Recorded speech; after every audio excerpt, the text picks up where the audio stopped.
अध्याय दूसरा। ग्रंथ लेखन का ध्येय। कार्यारंभ में असमर्थता और साहस। गर्मागरम बहस। अर्थपूर्ण उपाधि। हेमाड़ पंथ गुरु की आवश्यकता। गत अध्याय में ग्रंथकार ने अपने मौलिक ग्रंथ श्री साई सच्चरित्र मराठी भाषा में उन कारणों पर प्रकाश डाला था जिनके द्वारा उन्हें ग्रंथ रचना के कार्य को आरंभ करने की प्रेरणा मिली। अब वे ग्रंथ पठन के योग्य अधिकारियों तथा अन्य विषयों का इस अध्याय में विवेचन करते हैं। ग्रंथ लेखन का हेतु। किस प्रकार विषूचिका हैजा के रोग के प्रकोप को आटा पिसवाकर तथा उसको ग्राम के बाहर फेंकवाकर रोका तथा उसका उन्मूलन किया। बाबा की इस लीला का प्रथम अध्याय में वर्णन किया जा चुका है। मैंने और भी लीलाएं सुनी जिसे मैंने हृदय को अति आनंद हुआ और यही आनंद का स्तोत्र काव्य रूप में प्रकट हुआ। मैंने यह भी सोचा कि इस महान आश्चर्यजनक लीलाओं का वर्णन बाबा के भक्तों को के लिए मनोरंजक एवं शिक्षा प्राप्त सिद्ध होगा तथा उनके पाप समूल नष्ट हो जाएंगे। इसलिए मैंने बाबा की पवित्र जीवन गाथा और उनके मधुर उपदेशों का लेखन प्रारंभ कर दिया। श्री साईं की जीवनी न तो उलझन पूर्ण है और न ही संकीर्ण ही, वरन सत्य और आध्यात्मिक मार्ग का वास्तविक दिग्दर्शन कराती है। कार्यारंभ करने में असमर्थता और साहस। श्री हेमाड़ पंत को यह विचार आया कि मैं इस कार्य के लिए उपयुक्त पात्र नहीं हूँ। मैं तो अपने परम मित्र की जीवनी से भी भली भांति परिचित नहीं हूँ और ना ही अपनी प्रकृति से। तब फिर मुझ सरीखा मूढ़मती भला एक महान संत पुरुष की जीवनी लिखने का दुस्साहस कैसे कर सकता है। अवतारों की प्रवृत्ति के वर्णन में वेद भी अपनी असमर्थता प्रकट करते हैं।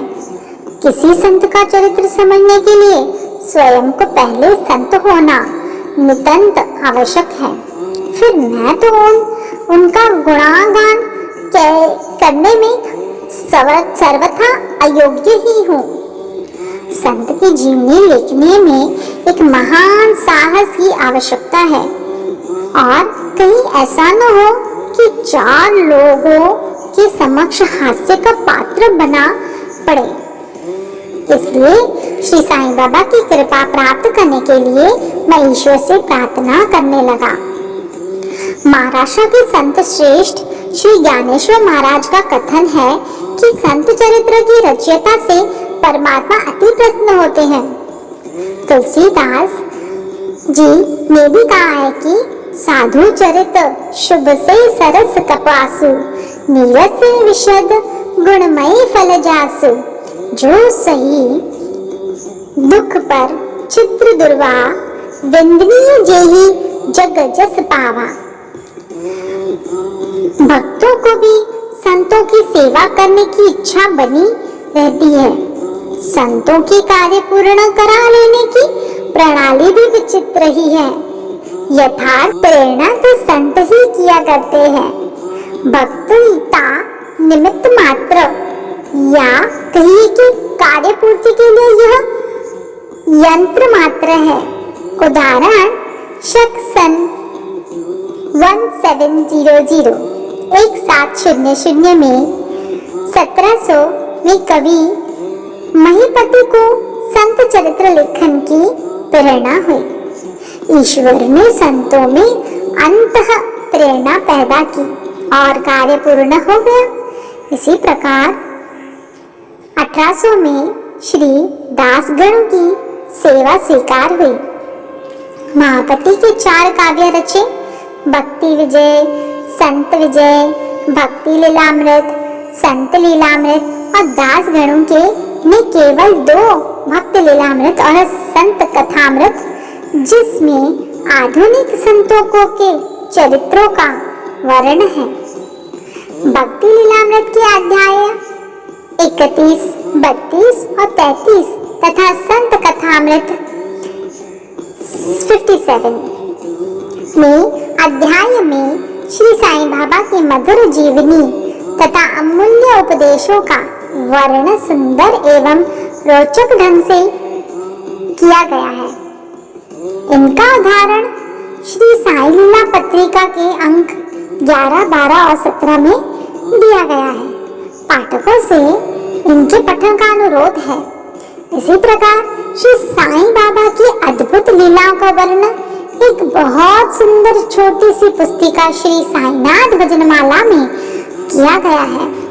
इसकी रचना बांद्रा की श्रीमती सावित्रीबाई रघुनाथ तेंदुलकर ने की है। श्री दासगणु महाराज ने भी श्री साईं बाबा पर कई मधुर कविताओं की रचना की है।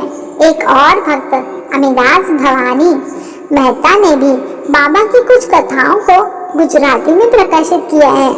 साईं प्रभा नामक पत्रिका में भी कुछ लीलाएं शिरडी के दक्षिणा दीक्षा स्थान द्वारा प्रकाशित की गई है। अब प्रश्न ये उठता है कि जब श्री साईं बाबा महाराज के जीवन पर प्रकाश डालने वाला इतना साहित्य उपलब्ध है, फिर और एक ग्रंथ साईं सचरित्र रचने की आवश्यकता ही कहाँ पैदा होती है?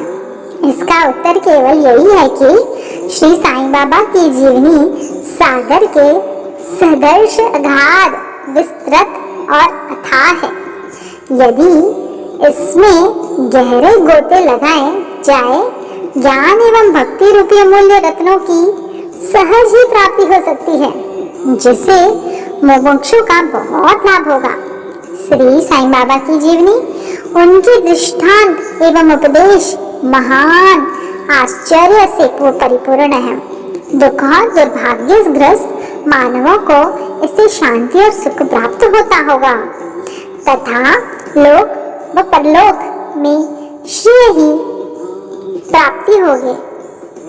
यदि श्री साईं बाबा के उपदेशों का, जो कि वैदिक शिक्षा के समान ही मनोरंजक और शिक्षाप्रद है, ध्यान पूर्वक श्रवण एवं मनन किया जाए तो भक्तों को अपने मनोवांछित फल की प्राप्ति हो जाएगी, अर्थात ब्रह्म की अभिन्नता, अष्टांग योग की सिद्धि और समाधि, आनंद आदि की प्राप्ति सरलता से हो जाएगी। यह सोचकर ही मैंने चरित्र की कथाओं को संकलित करना प्रारंभ कर दिया।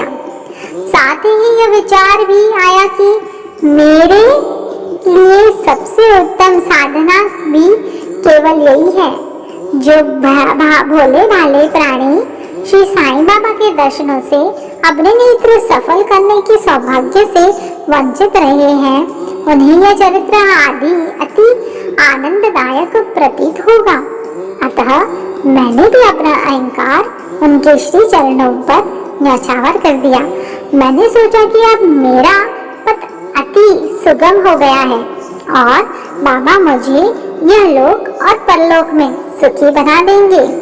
मैं स्वयं बाबा की आज्ञा प्राप्त करने का साहस नहीं कर सकता था, अतः मैंने श्री माधवराव उपनाम श्यामा से, जो कि बाबा के अंतरंग भक्तों में से थे, इस हेतु प्रार्थना की। उन्होंने इस कार्य के निमित्त श्री साईं बाबा के विनम्र शब्दों में इस प्रकार प्रार्थना की। ए अन्ना साहेब, आपकी जीवनी लिखने के लिए अति उत्सुक है, परंतु आप कृपया ऐसा न कहना कि मैं तो एक फकीर हूँ तथा मेरी जीवनी लिखने की आवश्यकता ही क्या है। आपकी केवल कृपा और अनुमति से ही ये लिख सकेंगे, अथवा आपके श्री चरणों का पुण्य प्रताप ही इस कार्य को सफल बना देगा। आपकी अनुमति तथा आशीर्वाद के अभाव में कोई भी कार्य यशस्वी न हो सकता। यह प्रार्थना सुनकर बाबा को दया आ गई। उन्होंने आश्वासन और ऊदी देकर अपना वरद हस्त मेरे मस्तक पर रखा और कहने लगे कि इन्हें जीवनी और दृष्टांतों को एकत्रित कर लिपिबद्ध कर दो। मैं इनकी सहायता करूंगा। मैं स्वयं ही अपनी जीवनी लिखकर भक्तों की इच्छा पूर्ण करूंगा, परंतु इसको अपना अहम त्यागकर मेरे शरण में आना चाहिए। जो अपने जीवन में इस प्रकार आचरण करते हैं उसकी मैं अत्यधिक सहायता करता हूँ। मेरी जीवन कथाओं की बात तो सहज है, मैं तो इन्हें घर बैठे अनेक प्रकार से सहायता पहुँचाता हूँ। जब इनका अहम पूर्णतः नष्ट हो जाएगा और खोजने पर लेश मात्र भी न मिलेगा, तब मैं इनकी अंतःकरण में प्रकट होकर स्वयं ही अपनी जीवनी लिखूंगा। मेरे चरित्र और उपदेशों के श्रवण मात्र से ही भक्तों के हृदय में श्रद्धा जागृत होकर सरलता पूर्वक आत्मानुभूति एवं परमानंद की प्राप्ति हो जाएगी। ग्रंथ में अपनी मत का प्रताप दान और दूसरों का खंडन तथा अन्य किसी विषय के पक्ष या विपक्ष में व्यर्थ में वाद विवाद की कुछ चेष्टा नहीं होनी चाहिए। अर्थपूर्ण उपदी हेमाड़पंत। वाद विवाद शब्द से हमको स्मरण हो आया कि मैंने पाठकों को वचन दिया है कि हेमाड़पंत उपदी किस प्रकार प्राप्त हुई, इसका वर्णन करूंगा। अब मैं उसका वर्णन करता हूँ। श्री काका साहेब दीक्षित व नाना साहेब चांदोरकर मेरे अति घनिष्ठ मित्रों में से थे। उन्होंने मुझसे शिरडी जाकर श्री साईं बाबा के दर्शन लाभ उठाने का अनुरोध किया। मैंने उन्हें वचन दिया, परंतु कुछ बाधा आ जाने के कारण मेरी शिरडी यात्रा स्थगित हो गई है। मेरे एक घनिष्ठ मित्र का पुत्र लोनावला में रोगग्रस्त हो गया था। उन्होंने सभी संभव आदि भौतिक और आध्यात्मिक उपचार किए, परंतु सभी प्रयत्न निष्फल हुए और जगत किसी प्रकार भी कम न हुआ।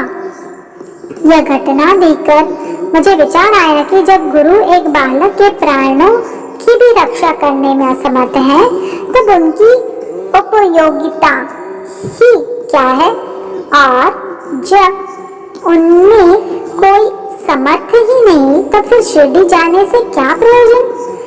ऐसा सोचकर मैंने यात्रा स्थगित कर दी, परंतु जो होना है वह तो होकर ही रहेगा, और वह इस प्रकार हुआ। प्रांताधिकारी नाना साहेब चांदोरकर बसई के दौरे पर जा रहे थे। वे ठाणा से दादर पहुंचे तथा बसई जाने वाली गाड़ी की प्रतीक्षा कर रहे थे। उसी समय बांद्रा लोकल आ पहुंची, जिसमें बैठकर वे बांद्रा पहुंचे तथा शिरडी यात्रा स्थगित करने के लिए मुझे आड़े हाथों लिया।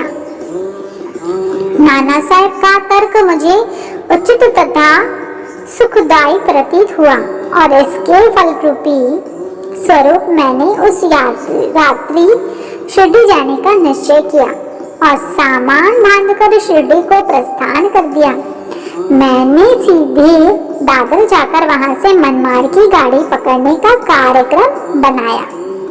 इस निश्चय के अनुसार मैंने दादर जाने वाली गाड़ी के डिब्बे में प्रवेश किया। गाड़ी छूटने ही वाली थी कि इतने में एक युवान मेरे डिब्बे में आ गया और मेरा सामान देखकर मुझसे मेरा गंतव्य स्थान पूछने लगा। मैंने अपना कार्यक्रम उसे बता दिया। उसने मुझसे कहा कि मनमाड़ की गाड़ी दादर पर खड़ी नहीं होती, इसलिए सीधी बोर्ड बंदर से होकर जाओ। यदि यह एक साधारण सी घटना घटित न हुई होती तो मैं अपने कार्यक्रम के अनुसार दूसरे दिन शिरडी न पहुंच सकने के कारण अनेक प्रकार की शंका कुशंकाओं से घिर जाता, परंतु ऐसा घटना न था। भाग्य ने साथ दिया और दूसरे दिन 9 से 10 बजे के पूर्व ही मैं शिरडी पहुंच गया। यह सन 1910 की बात है, जब प्रवासी भक्तों की ठहरने के लिए साठेवारा ही एकमात्र स्थान था। टांगे से उतरने पर मैं साईं बाबा के दर्शन के लिए बड़ा लालायित था। उसी समय भक्त प्रवर श्री तात्या साहब नूलकर मस्जिद से लौट रहे थे। उन्होंने बतलाया कि इस समय श्री साईं बाबा मस्जिद के मोड़ पर ही हैं। अभी केवल उनका प्रारंभिक दर्शन कर लो और फिर स्नानादि के निवृत्त होने के पश्चात सुविधा से भेंट करने जाना। यह सुनते ही मैं दौड़कर गया और बाबा की चरणा वंदना की। मेरी प्रसन्नता का पारावार न रहा। मुझे क्या नहीं मिल गया था। मेरा शरीर उत्सुक सा हो गया। शुद्धा और तृषा की शुद्धि जाती रही। जिस क्षण में उनके भावी नाशक चरणों का स्पर्श प्राप्त हुआ, मेरे जीवन में एक नूतन आनंद प्रवाह बहने लगा। मैं उनका स्मरण कर उन्हें मानसिक प्रणाम किया करता हूँ। जैसा कि मेरे अनुभव में आया कि साईं के दर्शन में ही यह विशेषता है कि विचार परिवर्तन संसारिक भोगों से वैराग्य बढ़ता जाता है। केवल गत जन्मों के अनेक शुभ संस्कार एकत्रित होने पर ही ऐसा दर्शन प्राप्त होना सुलभ हो सकता है। पाठकों, मैं आपसे शपथ पूर्वक कहता हूँ कि यदि आप श्री साईं बाबा को एक दृष्टि भरकर देख लेंगे तो आपको संपूर्ण विश्व की साईमय दिखलाई पड़ेगा। गर्मा गर्म बहस। शिरडी पहुंचने के प्रथम दिन ही बाला साहेब तथा मेरे बीच गुरु की आवश्यकता पर वाद विवाद छिड़ गया। मेरा मत था कि स्वतंत्रता त्याग कर पराधीन क्यों होना तथा जब कर्म करना पड़ता है तब गुरु की आवश्यकता ही कहाँ रही। प्रत्येक को पूर्ण प्रयत्न कर स्वयं को आगे बढ़ाना चाहिए। गुरु शिष्य के लिए करता ही क्या है, वह तो सुख की से निद्रा का आनंद लेता है। इस प्रकार मैंने स्वतंत्र का पक्ष लिया और बाला साहेब ने प्रारंभ का। उन्होंने कहा कि जो विधि लिखित है वह घटित हो कर रहेगा। इसमें उच्च कोटि के महापुरुष भी असफल हो गए हैं। कहावत है, मेरे मन कछु और है, विधाता के कछु और। फिर परम शुद्ध शब्द में बोले, भाई साहब यह निरी विद्यता छोड़ दो, यह अहंकार तुम्हारी कुछ भी सहायता न कर सकेगा। इस प्रकार दोनों पक्षों के खंडन मंडन में लगभग 1 घंटा व्यतीत हो गया और सदैव की भांति कोई निष्कर्ष न निकल सका। इसलिए तंग और विवश होकर विवाद स्थगित करना पड़ा। इसका परिणाम क्या हुआ? यह हुआ कि मेरा मानसिक शांति भंग हो गई तथा मुझे अनुभव हुआ कि जब तक गौर दैहिक बुद्धि और अहंकार न हो तब तक विवाद संभव नहीं। वस्तुतः यह अहंकार ही विवाद की जड़ है। जब अन्य लोगों के साथ मैं मस्जिद गया तब बाबा ने काका साहब को संबोधित कर प्रश्न किया कि साठेवाड़ा में क्या चल रहा था, किस विषय में विवाद था। फिर मेरी ओर दृष्टिपात कर बोले कि ये हेमाड़ पंत ने क्या कहा। यह शब्द सुनकर मुझे अधिक अचंभा हुआ। साठेवाड़ा में और मस्जिद में पर्याप्त अंतर है। सर्वज्ञ या अंतर्यामी हुए बिना बाबा को विवाद का ज्ञान कैसे हो सकता है। मैं सोचने लगा कि बाबा हिमाड़पन के नाम से मुझे क्यों संबोधित करते हैं। यह शब्द तो हिमाड़ माद्री पंथ का अपभ्रंश है। हिमाद्री पंथ देवगिरी के यादव राजवंशी महाराजा महादेव और रामदेव के विश्वस्त मंत्री थे। वे उच्च कोटि के विज्ञान, उत्तम प्रकृति और चतुर वर्ग चिंतामणि, जिसमें आध्यात्मिक विषयों का विवेचन है, और राज प्रशस्त जैसे उत्तम काव्यों के रचयिता थे। उन्हें ही हिसाब किताब रखने की नवीन प्रणाली का आविष्कार किया था और बही खाते की पद्धति को जन्म दिया था। और जहां मैं इसके विपरीत एक अज्ञानी, मूर्ख और मंदमती हूँ, अतः मेरी समझ में यह न आ सका कि मुझे इस विषय उपाधि से अब विभूषित करने का क्या तात्पर्य है। गहन विचार करने पर मैं इस निष्कर्ष पर पहुंचा कि कहीं मेरी अहंकार को चूर्ण करने के लिए ही तो बाबा ने इस अस्त्र का प्रयोग नहीं किया है, ताकि मैं भविष्य में सदैव के लिए निर्भिमानी एवं विनम्र हो जाऊं, अथवा कहीं यह मेरे विक्र चातुर्य के उपलक्ष्य में मेरी प्रशंसा तो नहीं है। भविष्य पर दृष्टिपात करने से प्रतीत होता है कि बाबा के द्वारा हिमाड़पन की उपाधि से विभूषित करना कितना अर्थपूर्ण है और भविष्य गोचर था। सर्वविदित है कि कालांतर में दाभोलकर श्री साईं बाबा संस्थान का प्रबंध कितने सुचारू एवं विद्वत्तापूर्ण ढंग से किया था। हिसाब किताब आदि कितने उत्तम प्रकार से रखे तथा साथ महाकाव्य साईं सचित्र का रचना भी की।